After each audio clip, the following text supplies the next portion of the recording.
Hello, ladies, gentlemen og hvad der ellers er derude. Mit navn er Clara, men du kan kalde mig Mumi. Jeg kunne godt tænke mig at sætte fokus på ensomhed, gaming og afhængighed. Jeg føler, at de her tre ting hænger rigtig, rigtig meget sammen. Og jeg tror, at der sidder rigtig mange danskere derude, som føler, at de har et kæmpestort netværk, men det hele foregår online. Og der ser jeg problematikken i, at vi ikke kommer ud som mennesker og ser hinanden i øjnene og er sammen fysisk.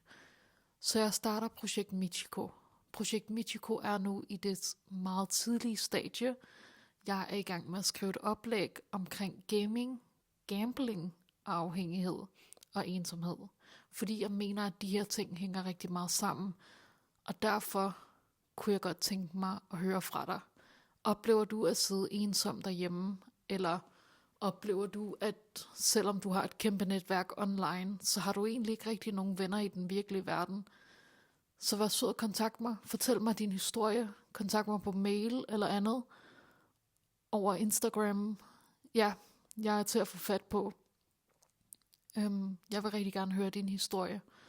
Og så til dig, der gerne vil følge lidt mere med i, hvad Projekt Michiko bliver til, så hop ind på Instagram og hold dig opdateret. Tusind tak, fordi du så med. Hej.